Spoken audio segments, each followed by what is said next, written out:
making a late run at trying to derail Arlen Specter's bid for his first Democratic nomination to the Senate. Congressman Sestak joins us right now. Yesterday we had Senator Specter on. So today we talk to Congressman Sestak. And Congressman, there is a brutal television ad that Senator Specter is running, which implies that you were relieved of duty in the Navy. And I know you've had some strong response on that. But can you explain this? You call it swift boating, but explain this charge and allegation that's out there from Senator Specter in this television ad. Absolutely. Good morning, Chuck and Savannah. You don't get to be a three-star admiral in the Navy unless you have a stellar record. In fact, Arlen Specter voted when I went before the Senate to nominate me for my three-star position, and I'm sure he took that decision and that vote very seriously. But I also, as the head admiral at the time, said in an interview last week in the Philadelphia Inquirer, he said, I wanted straight talk, and that put Joe Sestak in the crosshairs. He challenged people that didn't want to be challenged as he tried to change the Navy. And that's what I'm doing today against Arlen Specter and, frankly, my Democratic establishment.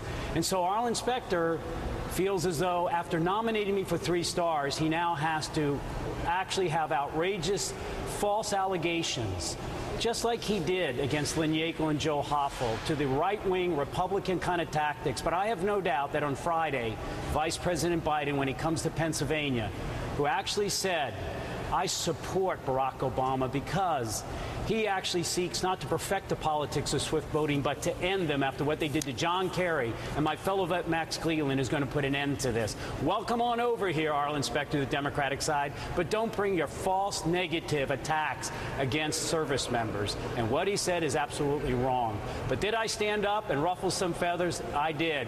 In fact, Chris Dodd and Joe Lieberman had me over to the Senate when I said we don't need quite as many submarines being built by Groton, Connecticut. We can put money into something else that can better find the Chinese submarines. And that's what I'm doing today. I'm fighting for the policies of working families of Pennsylvania. And now he just wants to talk about negativity instead of what's needed with 2 wars overseas and 1 savage war here at home. We're not going to stand for it this time. Congressman Sestak, you mentioned that Vice President Biden will be there campaigning for your opponent, Arlen Specter. Obviously, the White House has put the weight of its influence behind Senator Specter. You had mentioned in the past that they had offered you a job in the administration, some kind of deal not to run. That question gets asked in press briefings at the White House all the time. Yeah. They never have a direct answer, so we're going to use the opportunity to ask you, were you offered a job in the administration not to run? And the answer, as I was asked this for the first time a month ago, even though it happened last July, and I never brought it forward, I answered it honestly, and I'll do it again, yes. Anything beyond that is politics, Well, hang on a minute. But this is a big accusation to the point of you have a colleague in Congress, a Republican member, Darrell, Issa, who's calling for a special prosecutor on this issue. Who in the administration sat down with you and offered you a job, and what job did they offer you? You know, I didn't make the allegation. I was asked a question, answered honestly. I don't know Darrell Issa, and he's never come and talked to me. And he should do what he wants. But only the right-wing Republicans like him and Arlen Specter are actually bringing this forward. You know, what I'm most harmed by, I think, as a Pennsylvania, by the broken integrity of the system was when Arlen Specter actually told Rick Santorum that if you give me your endorsement in 2004 against Pat Toomey, I promise to give away my vote to George Bush for whomever he nominates for the next 2 Supreme Court justice positions on the Supreme Court. That's not Arlen's. And I respect Arlen's service, but not what he did. That's not his vote.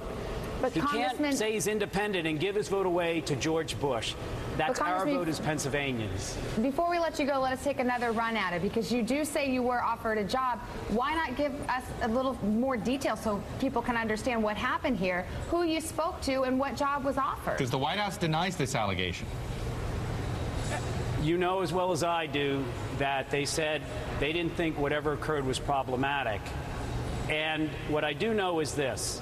To go beyond that, and I mean this sincerely, Savannah, to your question, people in my state have been hurt by this recession that George Bush and Arlen Specter voting for every tax and economic policy of his gave to them. They don't care about politics.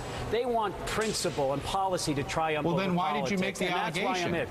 Because I was asked the question, and I thought I should answer that question honestly. And then I said after that, look, I'm getting in this because I didn't like the deal with Arlen Specter that the political Washington establishment made. I would never get out for a deal. I'd get out only, Chuck, if it was the right thing to do. And the right thing to do is let's talk about policies instead of Arlen Specter, after 30 years, having nothing to talk about in this race. Won't even debate me, except negativity. We're not going to put up with it, either as veterans or Pennsylvanians, Chuck and Savannah. It has to change down here. It's not about politics. It's about policies that help working families. All right, Congressman Sestak. Thanks for having me. Thank you for joining us. It's going to be quite the wild 3 weeks, we think, in this primary coming to the end in Pennsylvania. Race. Thanks for joining.